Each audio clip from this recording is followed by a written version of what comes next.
For the people ചാനലിൻ്റെ ചോദ്യം ഉത്തരം എന്ന ഒരു പരിപാടിയിലേക്കാണ് നമ്മളിന്ന് കടക്കുന്നത്. ഇന്ന് ഇവിടെ ചോദ്യങ്ങൾക്ക് മറുപടി പറയാൻ എത്തിയിട്ടുള്ളത് അഡ്വക്കേറ്റ് KM സന്തോഷ് കുമാർ. അദ്ദേഹം മീനത്തിൽ SNDP യൂണിയൻ്റെ സെക്രട്ടറി ആയിരുന്നു. അതുപോലെ തന്നെ നിരവധി യൂണിയനുകളുടെ അഡ്മിനിസ്ട്രേറ്റർ ആയിരുന്നിട്ടുണ്ട്. തെരഞ്ഞെടുപ്പ് നടത്തുന്ന റിട്ടേണിംഗ് ഓഫീസർ ആയിരുന്നിട്ടുണ്ട്. വെള്ളാപ്പള്ളി നടേശൻ്റെ വലങ്കൈ എന്ന് പറയാവുന്ന രീതിയിൽ ദീർഘകാലം പ്രവർത്തിച്ച് SNDP യോഗത്തിൻ്റെ ഔദ്യോഗിക വക്താവായി ഇരുന്നിട്ടുള്ള ആളാണ്. അദ്ദേഹത്തെ ഞാൻ പ്രത്യേകിച്ച് പരിചയപ്പെടുത്തേണ്ട കാര്യമില്ല, എല്ലാവർക്കും അറിയാവുന്നതാണ്. അദ്ദേഹത്തോട് നമുക്കിന്ന് ചോദിക്കാനുള്ള ഒരു പ്രധാനപ്പെട്ട ചോദ്യം, SNDP യോഗത്തിൻ്റെ സെക്രട്ടറി എന്ന നിലയിൽ ശ്രീ വെള്ളാപ്പള്ളി നടേശൻ വന്നതിന് ശേഷം ഒരുപാട് കേസുകൾ അദ്ദേഹത്തിനെതിരായിട്ടുണ്ടായിട്ടുണ്ട്. ഒന്ന്, കേരളം കണ്ട ഏറ്റവും കരുത്തനായ മുഖ്യമന്ത്രി അല്ലെങ്കിൽ പ്രതിപക്ഷ നേതാവ് എന്ന് പറയുന്ന ശ്രീ VS അച്യുതാനന്ദൻ കൊടുത്ത മൈക്രോ ഫിനാൻസ് കേസുകൾ ഉൾപ്പെടെ, അതുപോലെ ജൂബിലി ഫണ്ട് തട്ടിപ്പ് കേസ് ഉൾപ്പെടെ ഒരുപാട് ക്രിമിനൽ കേസുകൾ, KK മഹേശൻ്റെ ആത്മഹത്യ ഉൾപ്പെടെയുള്ള ഒരുപാട് ക്രിമിനൽ കേസുകളിൽ പ്രതിയായി സ്ഥാനത്ത് വരേണ്ട ആളാണ് ശ്രീ വെള്ളാപ്പള്ളി നടേശൻ. പലപ്പോഴും ഈ കേസുകളിൽ നിന്നും അദ്ദേഹം എങ്ങനെയോ രക്ഷപ്പെട്ടു പോകുന്നൊരവസ്ഥയാണുള്ളത്. എങ്ങനെയാണ് എന്നൊരു അന്വേഷണം നടത്തി കഴിഞ്ഞാൽ അത് ചെന്നെത്തുന്നത് ഒരുപക്ഷെ ജുഡീഷ്യറിയെ തന്നെ കളങ്കപ്പെടുത്തുന്ന അവസ്ഥയിലേക്കാണ്. കേരള ഹൈക്കോടതിയിൽ നിന്ന് റിട്ടയർ ചെയ്ത ജസ്റ്റിസ് സോമരാജൻ എന്ന് പറയുന്ന ഒരു ജഡ്ജി വെള്ളാപ്പള്ളി നടേശന് വേണ്ടി അവിഹിതമായ ഇടപെടലുകൾ ജുഡീഷ്യൽ തലങ്ങളിൽ നടത്തുകയും വെള്ളാപ്പള്ളിക്ക് വേണ്ടിയുള്ള ഒരു ഇടനിലക്കാരനായി നിന്ന് പല കേസുകളിലും അതിൻ്റെ യഥാർത്ഥ വസ്തുക്കളിൽ നിന്ന് പോകേണ്ടതിന് പകരം അതിനെ വഴിതെറ്റിച്ച് വിടുകയും ചെയ്തൊരു സാഹചര്യം ഉണ്ടായിട്ടുണ്ട്. അതുപോലെ തന്നെ നമ്മുടെ അഭിഭാഷകർ എന്ന രീതിയിൽ അവരുടെ അഭിഭാഷകർക്ക് തന്നെ ഒരു പക്ഷേ അവരുടെ അഭിമാനത്തിൽ തന്നെ ചോദ്യം ചെയ്യുന്നതിൽ വെള്ളാപ്പള്ളിക്ക് വേണ്ടി കേസുകളിൽ ഹാജരാകുന്ന അഡ്വക്കേറ്റ് രാജൻ ബാബു, ഇവരൊക്കെ ഈ നിയമത്തിൻ്റെ പഴുതുകളെ പരമാവധി ഫലപ്രദമായി ഉപയോഗിക്കും. അതോടൊപ്പം തന്നെ സമ്പത്ത് വിനിയോഗിച്ചുമാണ് വെള്ളാപ്പള്ളി നടേശനെ പല കേസുകളും രക്ഷപ്പെടുത്തിക്കൊണ്ടിരിക്കുന്നത്. പക്ഷേ ഇപ്പോൾ ഒടുവിൽ കേസുകളൊക്കെ തിരിഞ്ഞു വന്നുകൊണ്ടിരിക്കുകയാണ്. കാലം മാറുമല്ലോ. എന്താണെങ്കിലും അഡ്വക്കേറ്റ് സന്തോഷ് കുമാറിന് ഈ കേസുകൾ സംബന്ധിച്ച കാര്യങ്ങളെ പറ്റിയൊക്കെ ഏകദേശം ധാരണയുണ്ടാവും. ശ്രീ വെള്ളാപ്പള്ളി നടേശൻ്റെ ഇടപെടലുകളെ പറ്റി അങ്ങേക്ക് എന്തെങ്കിലും അറിവുകളുണ്ടോ? അതിനെപ്പറ്റി എന്തെങ്കിലും കൂടുതലായിട്ട് വിശദീകരിക്കാനുണ്ടോ? അതാണ് നമ്മൾ ചോദിച്ചത്. മന്ത്രം പഠിച്ചവൻ തന്ത്രി, തന്ത്രം പഠിച്ചവൻ മന്ത്രി എന്നൊരു ചൊല്ലുണ്ട്. നടേശന് ഇതെല്ലാം അറിയാവുന്ന ഒരാളാണ്. നടേശൻ സാറ് എന്തും പർച്ചേസ് ചെയ്യും. ഇപ്പോൾ പോലീസ് ഡിപ്പാർട്ട്മെൻറ്റിൽ ഇപ്പോൾ തന്നെ മഹേശൻ്റെ ആത്മഹത്യയുമായി ബന്ധപ്പെട്ട കേസിൽ പോലീസിനെ ഫുള്ളി പർച്ചേസ് ചെയ്യാനും ഗവൺമെൻറ് തന്നെ പർച്ചേസ് ചെയ്യാനും അദ്ദേഹത്തിന് കഴിഞ്ഞിട്ടുണ്ട്. ഇപ്പം ജസ്റ്റിസ് സോമരാജൻ റിട്ടയർ ചെയ്ത ജഡ്ജിയുടെ നേതൃത്വത്തിൽ എന്തെങ്കിലും സ്വാധീനം നടത്തിയിട്ടുണ്ടോ? പിന്നെ രാജംബാബുവിനെ സംബന്ധിച്ച് രാജംബാബുവിൻ്റെ ഉപജീവന മാർഗം കൂടിയാണല്ലോ. ആ രാജംബാബു എല്ലാ തരത്തിലും രാജംബാബുവിനെയും ശ്രീലത വക്കീലിനെയും കുറിച്ച് വെള്ളാപ്പള്ളി നടേശന് അവിഹിതം ഉണ്ടെന്ന് പറഞ്ഞതായി മഹേശിൻ്റെ ആത്മഹത്യയെക്കുറിച്ച് പറഞ്ഞിട്ടുണ്ട്. ഈ ആത്മഹത്യയെക്കുറിപ്പിനകത്ത് രാജംബാബുവിന് സ്പെസിഫിക് ആയിട്ട് ശ്രീലത വക്കീലോട്ട് അവിഹിതം ഉണ്ടെന്ന് പറഞ്ഞിട്ടുണ്ട്. ഇത് നടേശനിപ്പം സാറിന് ആരോടും കമ്മിറ്റ്മെൻ്റ് ഇല്ല, സ്നേഹമില്ല, കാരുണ്യമില്ല, വാത്സല്യമില്ല. അദ്ദേഹത്തിൻ്റെ ജീവിതത്തിൽ സത്യം, ധർമ്മം, നീതി ഇതൊക്കെ എന്താണെന്ന് പോലും അറിയാത്തൊരു മനുഷ്യനാണ്. അപ്പോൾ പോലീസിനെയോ ഈവൻ ജുഡീഷ്യറിയെ പോലും ചിലപ്പോൾ സ്വാധീനിക്കാൻ സാധ്യതയുണ്ട്. അങ്ങയുടെ ചോദ്യത്തിലേക്ക് പറയാനുള്ളത്, ഞാനും എൻ്റെ ഒരു പാർട്ട് ഓഫ് ജുഡീഷ്യറിയിൽ I am also working as a court officer. അപ്പോൾ ജുഡീഷ്യറി സ്വാധീനത്തിന് വഴങ്ങിയെന്ന് എനിക്ക് പറയാൻ പറ്റത്തില്ല, ഞാൻ പറയത്തുമില്ല. പക്ഷേ എങ്കിൽ പോലും നടേശൻ സാർ ഇതെല്ലാം കഴിയും. പിന്നെ പണത്തിന് മീതെ പരുന്തും പറക്കില്ലല്ലോ, അങ്ങനെ ഒരു ചൊല്ലുണ്ടല്ലോ. നടേശൻ സാറിനെ സംബന്ധിച്ച് അദ്ദേഹം കണ്ട ഏറ്റവും നല്ല കൃഷിയാണ്, ഏറ്റവും നല്ല കച്ചവടമാണ് SNDP യോഗ പ്രവർത്തനം. എൻ്റെ അറിവ് ശരിയാണെങ്കിൽ അദ്ദേഹത്തിൻ്റെ മെമ്പർഷിപ്പിൻ്റെ നമ്പർ നോക്കിയാൽ മതി. അദ്ദേഹം 1996 അവിടെ ചേർന്നാണ്, ആ അടുത്ത കാലത്താണ് SNDP യോഗത്തിൽ മെമ്പർഷിപ്പ് എടുത്തത്. നമ്മളൊക്കെ അതിനു മുമ്പ് പ്രായം കുറവാണെങ്കിൽ നമ്മുടെയൊക്കെ മെമ്പർഷിപ്പിന് പഴക്കമുണ്ട്. പുള്ളി യോഗം ജനറൽ സെക്രട്ടറി ആകാൻ വേണ്ടി മെമ്പർഷിപ്പ് എടുത്തിയ ആളാണ്. നമ്മളൊക്കെ ജനിച്ച അന്നു മുതൽ SNDP യോഗത്തിൽ ഗുരുഭക്തരായി ജീവിക്കുകയും ഗുരുവിൻ്റെ കൃതികൾ ചൊല്ലുകയും പ്രാർത്ഥനകൾ ചൊല്ലുകയും ചെയ്യുന്ന ആളുകളാണ്. അദ്ദേഹത്തിന് അതൊന്നുമില്ല. അദ്ദേഹത്തിനൊരു ബിസിനസ്സായിട്ട് കാണുന്നു, ലാഭം ഉണ്ടാക്കുന്നൊരു ബിസിനസ്. ഇദ്ദേഹം വരുന്ന കാലഘട്ടത്തിൽ 96 കേരളത്തിലെ 110 ലക്ഷത്തോളം വരുന്ന ജനങ്ങളിൽ ഒരു 110 ലക്ഷം ഉണ്ടെങ്കിൽ അതിൽ 109.5 ലക്ഷം പേരും വെള്ളാപ്പള്ളിയുടെ ആളുകൾ. ശിവഗിരി മഠത്തിൽ അന്ന് ആ വർഷത്തെ തീർത്ഥാടനത്തിന് നടന്ന ശിവഗിരി തീർത്ഥാടന മഹാമഹത്തിൽ ആലപ്പി രമണൻ്റെ ഒരു കഥാപ്രസംഗം ഉണ്ടായിരുന്നു. ഇതാ സൂര്യൻ ഉദിച്ചിരിക്കുന്നു. സൂര്യൻ, വെള്ളാപ്പള്ളി നടേശനെ സൂര്യനായി കണ്ടവരുണ്ട്. ഞാനൊക്കെ ശരിക്കും ശ്രീനാരായണൻ എന്നതിനേക്കാൾ ഉപരി ഒരു വെള്ളാപ്പള്ളിനായിട്ടല്ലേ ജീവിച്ചത്. 10-25 കൊല്ലം വെള്ളാപ്പള്ളി നടേശന് വേണ്ടി ജീവിച്ചതാണ്. അപ്പം നമ്മളെ സംബന്ധിച്ച് അദ്ദേഹത്തിൻ്റെ തന്ത്രം എന്താണ്? നമുക്ക് എന്ത് കഴിവുകളുണ്ടോ ആ കഴിവുകൾ തിരിച്ചറിയാനും അതിനെ ചൂഷണം ചെയ്യാനും അതിൻ്റെ ഉപയോഗം കഴിയുമ്പോൾ വലിച്ചെറിയുകയും ചെയ്യുന്നതാണ് നടേശൻ്റെ പത്രം. എൻ്റെ മുമ്പിൽ വെച്ച് അദ്ദേഹത്തിൻ്റെ സ്വന്തം ഭാര്യയെ വളരെ മോശമായ സഭ്യേതരമായ തെറി വിളിക്കുന്ന ഞാൻ കേട്ടിട്ടുണ്ട്. പച്ചത്തെറി. അത് ഒരു മടിയില്ല.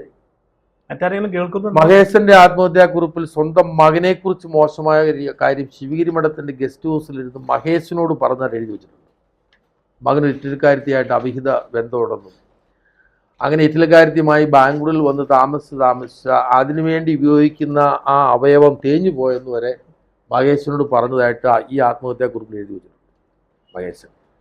അതുപോലെ തന്നെ ഈ അദ്ദേഹത്തിൻ്റെ ഗുണ്ടായിസത്തെക്കുറിച്ച് യോഗം തെരഞ്ഞെടുപ്പിൽ MP ശ്രീകുമാറിൻ്റെയും ഗോകുലത്തിൻ്റെയും ആളുകളെ നേരിടാൻ 6 ടീം ഗുണ്ടകളെ അറേഞ്ച് ചെയ്ത ആൾ വെട്ടൂരാനെയും ചെറിയന്നൂരിനെയും തല്ലാൻ ഏർപ്പാട് ചെയ്തയാൾ, ഓരോ വാർഷികത്തിനും 50 കൊട്ടേഷൻ ടീമിനെ നിരത്തുവാൻ ശക്തിയുള്ള അശോകൻ അദ്ദേഹത്തിൻ്റെ മാനേജറാണ്.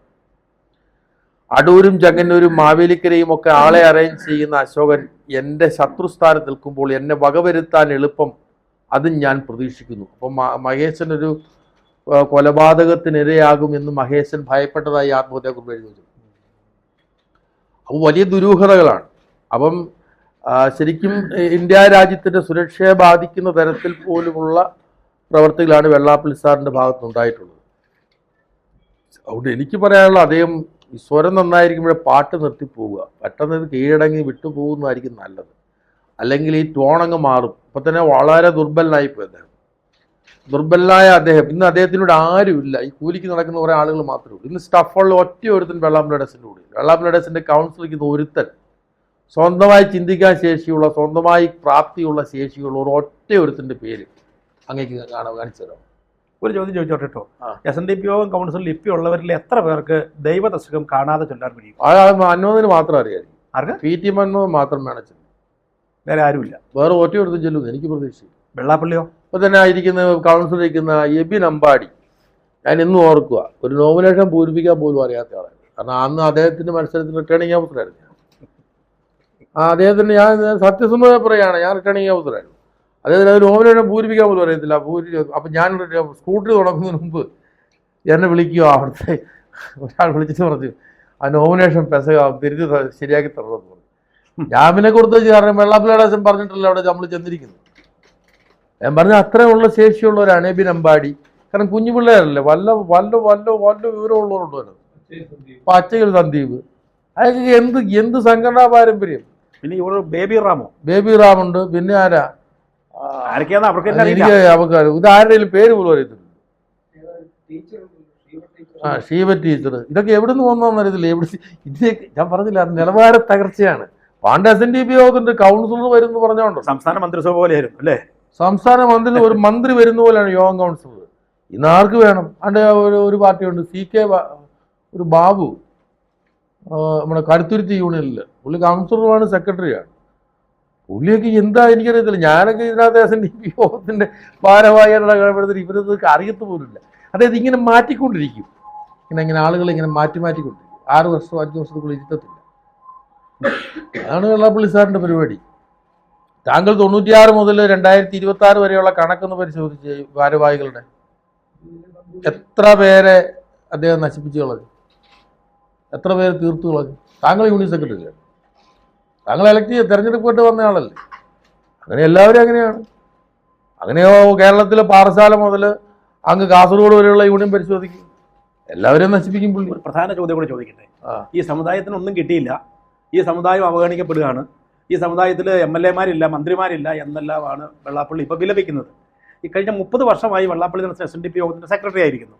SNDP യോഗത്തിൽ വെള്ളാപ്പള്ളി നടേശനോ അല്ലെങ്കിൽ യോഗമോ മുൻകൈയെടുത്ത് ഉയർത്തിക്കൊണ്ടുവന്ന അല്ലെങ്കിൽ വളർത്തിക്കൊണ്ടുവന്ന ഒരു സാമൂഹ്യ അല്ലെങ്കിൽ രാഷ്ട്രീയ അല്ലെങ്കിൽ ഒരു സാംസ്കാരിക നേതാവിൻ്റെ പേര് പറയാമോ? ഒറ്റ ഒരുത്തിന് SNDP യോഗത്തിൽ നിന്ന് സൃഷ്ടിക്കാൻ കഴിഞ്ഞിട്ടില്ല. PDIS ഉണ്ടാക്കി വെച്ചിരിക്കുന്നു.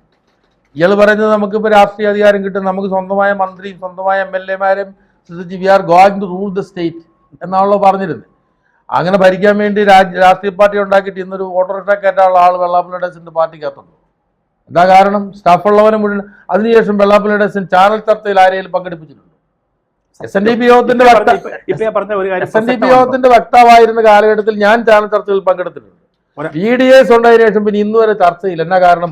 പൊളിറ്റിക്കൽ പാർട്ടിയിൽ ഒരാൾ വന്ന് പാർട്ടിയെ പ്രസന്റ് ചെയ്യുമ്പോൾ കേരളത്തിൽ എസ്റ്റാബ്ലിഷ് ചെയ്യപ്പെടും. അതുകൊണ്ട് ഒരാളും വളരരുത്. ശ്രദ്ധിച്ചിട്ടുണ്ടോ? 36 MLA-മാരിൽ നിന്ന് ഒറ്റ MLA-യിലേക്ക് വെള്ളാപ്പള്ളിയുടെ എത്തിച്ചതാണ്. ഇപ്രാവശ്യത്തിലാണ് UDF-നകത്ത് 10-11 MLA-മാർ ഈഴവരുണ്ടായത്. ഇപ്രാവശ്യമാണ് 3 മന്ത്രിമാർ ഈഴവ സമുദായത്തിൽ ഉണ്ടായത്. വെള്ളാപ്പള്ളിയുടെ ജാതി വേറെ നേരെ വയറ്റിപ്പടപ്പിന് വേണ്ടി പറയുന്നില്ലാണ്ട് അതുകൊണ്ടും വെള്ളാപ്പള്ളി സാർ ചുമ്മാ പറയുന്നതല്ല. ഒരിക്കലും പുള്ളി സാമൂഹ്യ നീതിക്ക് വേണ്ടി അദ്ദേഹം സംസാരിച്ചിട്ടുണ്ടോ? ഇദ്ദേഹത്തിന് ഇവിടെ രാഷ്ട്രീയ പാർട്ടിയെക്കുറിച്ചും പിണറായി വരും അല്ലെ LDF വരും, അവർ വരും, ഇവർ വരും എന്ന് പറയും. ഇയാളെ ആരാ ചുമതലപ്പെടുത്തിയിരിക്കുന്നത്? ഇദ്ദേഹത്തിന് ഹൂ ഈസ് ഹി? അദ്ദേഹം ആരാണ്? സംവരണ വിഷയത്തിൽ അദ്ദേഹം നിലപാടെടുത്തോ? പിന്നോക്ക സമുദായങ്ങളെ ബാധിക്കുന്ന ഭരണഘടനാപരമായിട്ടുള്ള അവകാശത്തെ സംരക്ഷിക്കുവാൻ വെള്ളാപ്പള്ളി നടേശൻ നിലപാടുകൾ സ്വീകരിച്ചിട്ടുണ്ടോ? ഈ വെള്ളാപ്പള്ളി നടേശൻ BDS എന്ന പാർട്ടി ഉണ്ടാക്കി രൂപീകരിച്ചത് മന്ദബുദ്ധിയാണെങ്കിലും അതിൻ്റെ യാതൊരു അഹങ്കാരവുമില്ലാത്ത സ്വന്തം മകനെ ഒരു മന്ത്രിയായി കാണാനുള്ള ഒരു പിതാവിൻ്റെ ആഗ്രഹം കൊണ്ടാണെന്ന് പറഞ്ഞാൽ അത് ഒരു അഭിലാഷമായിട്ട് നിൽക്കുകയുള്ളൂ. പ്രായോഗികமான ഒരു സാധ്യതയും. മകൻ ഒരു കാലത്ത് ഒരു മന്ത്രിയാകത്തില്ല, ഒരു MLA ആകത്തില്ല, ഒരു കുന്തോ ആകത്തില്ല, ആരും ആകത്തില്ല. ഒരു പഞ്ചായത്ത് മെമ്പർ സൃഷ്ടിക്കാൻ വെള്ളാപ്പള്ളി നടേശൻ ഇത്ര നാളുകൊണ്ട് കഴിഞ്ഞിട്ടുള്ളൂ കേരളത്തിൽ. ഞങ്ങളൊക്കെ UDF സെക്രട്ടറി ആയിരുന്നപ്പോഴത്തേനും വിവിധ രാഷ്ട്രീയ പാർട്ടികളുമായിട്ട് കൂട്ടുകാർന്ന് നമ്മുടെ ആളുകളെടുത്ത് മത്സരിപ്പിച്ച് പഞ്ചായത്ത് മെമ്പറും പഞ്ചായത്ത് പ്രസിഡന്റും ബ്ലോക്ക് പ്രസിഡന്റും വരെ ആക്കിയിട്ടുണ്ട്. വനിതാ സംഘത്തിന്റെ പ്രസിഡന്റ് ഞാൻ ഉഴൂർ ബ്ലോക്കിന്റെ വൈസ് പ്രസിഡന്റ് ആക്കിയവനാണ്. അതുപോലെ നിരവധി പഞ്ചായത്ത് പ്രസിഡന്റുമാരെ സൃഷ്ടിച്ചിട്ടുണ്ട് ഈ കമ്മ്യൂണിറ്റിയിൽ നിന്ന്. വെള്ളാപ്പള്ളിയുടെ ശരി ഏതെങ്കിലും ഒരു കാര്യത്തിൽ അവകാശപ്പെടാറുണ്ടോ കേരളത്തിൽ? ഞാൻ കാരണം ഇന്നയാൾ MLA ആയെന്നോ, ഇത്ര പേരെ പഞ്ചായത്ത് മെമ്പർ ആക്കിയതോ, പ്രസിഡന്റ് ആക്കിയതോ ഒരാളുടെ പേര് പറയാൻ വെള്ളാപ്പള്ളിയുടെ 30 വർഷം കൊണ്ടുണ്ടോ? 30 വർഷം കൊണ്ട് ഒന്നും കിട്ടിയില്ല എന്ന് പറഞ്ഞെങ്കിൽ ഇയാൾ ഒന്നിനും കൊള്ളാത്തൊരു യൂസ്ലെസ് ആണ്. 30 വർഷം കൊണ്ട് ഒന്നും നേടാത്തവനെ ആ കസേര ഇരിക്കാൻ യോഗ്യതയില്ല. വേഗം പണി നിർത്തി വീട്ടിൽ പോവുക. ഒറ്റ കാര്യം പറയട്ടെ കേട്ടോ, ഈ വെള്ളാപ്പള്ളി നടേശൻ ഒരു പഞ്ചായത്ത് മെമ്പറെ പോലും ആക്കാൻ സാധിച്ചോ എന്ന് ചോദിക്കുമ്പോൾ തന്നെ വെള്ളാപ്പള്ളി നടേശൻ പഞ്ചായത്ത് തെരഞ്ഞെടുപ്പിന് മത്സരിച്ചിട്ട് തോറ്റുപോയി. അതുകൂടെ പറയാമല്ലോ ചരിത്രം. ഇതൊന്നും ബേസിക്കലി ഇതൊന്നും നന്മയ്ക്ക് വേണ്ടിയിട്ട് ഇപ്പം മലപ്പുറത്ത് പോയിട്ട് മുസ്ലിം സഹോദരങ്ങളെ ചീത്ത വിളിക്കുന്നതിന് വേണ്ട, ഒരു കമ്മ്യൂണൽ പോളറൈസേഷൻ ക്രിയേറ്റ് ചെയ്യാൻ വേണ്ടി ചെയ്യുന്നതാണ്, ബോധപൂർവ്വം ചെയ്യുന്നത്. മുസ്ലിം കമ്മ്യൂണിറ്റി എന്ത് തെറ്റ് ചെയ്തു? ആദ്യം വെള്ളാപ്പള്ളിയുടെ സ്കൂളോ കോളേജോ കിട്ടിയില്ലെങ്കിൽ വെള്ളാപ്പള്ളിയുടെ സാർ ആദ്യം മേടിക്കേണ്ടത് അതിനാവശ്യമായ ഭൂമി വിലയ്ക്ക് മേടിക്കണം. അത് സംഘടനയുടെ പേരിൽ പോക്കുവരെ ചെയ്യണം, വേണ്ടേ? എന്നിട്ട് പ്രോപ്പർ ആപ്ലിക്കേഷൻസ് യൂണിവേഴ്സിറ്റിയിലോ അല്ലെങ്കിൽ ബന്ധപ്പെട്ട സ്ഥാനങ്ങളിലോ കൊടുക്കണം, സർക്കാരിൽ കൊടുക്കണം. ഒരു അപേക്ഷ പോലും കൊടുക്കാതെ, 1 സെന്റ് ഭൂമി പോലും മേടിക്കാതെ വെള്ളാപ്പള്ളിയുടെ എനിക്ക് മലപ്പുറത്ത് കോളേജ് കിട്ടിയിട്ടില്ലെന്നൊക്കെ പറയാൻ, സ്കൂള് കിട്ടിയില്ലെന്നൊക്കെ പറഞ്ഞു നടക്കുന്നത് ആരെ പറ്റിക്കാനെന്ന്? ഒക്കെ സമുദായത്തിന്റെ പേര് പറഞ്ഞാൽ ഓർക്കണം. സമുദായത്തിന്റെ പേര് പറഞ്ഞ് ഈ സമുദായം എന്ത് തെറ്റ് ചെയ്തു? അതുകൊണ്ട് ഇനിയിപ്പോൾ വരാൻ പോകുന്നത് ഈദി അമീൻ്റെ ഒരു ഗതികേടിനുള്ള സ്മെല്ല് പറയുന്നുണ്ട്. ആളുകൾ കേരള സമൂഹത്തിലെ ഈഴവ സമുദായത്തിൽപ്പെട്ട ആളുകൾ, ചുണക്കുട്ടികൾ നല്ല മുട്ടൻ കാപ്പിപൊടിയുമായി വെള്ളാപ്പള്ളിയുടെ ഓടിച്ചിട്ട് അടിക്കാനുള്ള സാധ്യതയുണ്ട്. നാട് വിട്ട് ഓടി രക്ഷപ്പെടുന്നുണ്ട്. അപ്പോൾ അതിനുള്ള അവസരം ഉണ്ടാകാതെ എത്രയും പെട്ടെന്ന് നിർത്തി ഇരിടം വെച്ച് കീഴടങ്ങി വീട്ടിൽ കുത്തിയിരിക്കുക. അല്ല, വീട്ടിൽ പോയാൽ അങ്ങനെ ഇരിക്കാൻ പറ്റുമോ അദ്ദേഹത്തിന്? അതിന് ഈ ആൾക്കാരെ സംബന്ധിക്കോ? ഈ കൊണ്ടുപോയ കോടിക്കണക്കിന് രൂപ തിരിച്ചു പിടിക്കാൻ ഈ സമുദായത്തിന് നട്ടിലില്ലേ? അത് പിടിക്കുമല്ലോ. ഇതൊക്കെ മാറത്തില്ലേ? ഇത് മാറാത്ത ഒന്നുമില്ലല്ലോ. അത് കാവ്യ നീതിയല്ലേ? പിണറായി വിജയൻ കേരളത്തിൽ നടന്നുകൊണ്ടിരുന്നത് എങ്ങനെയാണ്? വെള്ളാപ്പള്ളിയുടെ പിണറായി വിജയൻ ഒരുപോലെ, രണ്ടുപേരും തൂക്കുമായിട്ട് ആളെ നിർത്തിയിരിക്കും. ഒരു നാണയത്തിന്റെ രണ്ട് വശങ്ങൾ. ഇന്ന് പിണറായി വിജയൻ ഒരു സിവിന്റ് കോച്ച കുത്തിയിരിക്കുന്നത് കണ്ട് റെയിൽവേ സ്റ്റേഷൻ. അല്ല, അതവിടെ സുധാകരൻ പറഞ്ഞ പോലെ നനഞ്ഞ കോഴി. വെള്ളാപ്പള്ളി അതുപോലെ ആവൂലേ? തീർച്ചയായിട്ടും. വെള്ളാപ്പള്ളിയുടെ ആർക്കും വേണ്ടാത്ത എടുക്കാച്ചരക്കായിട്ട് മാറും. ഒരു മനുഷ്യൻ പോലും അദ്ദേഹത്തിന് കാണത്തില്ല.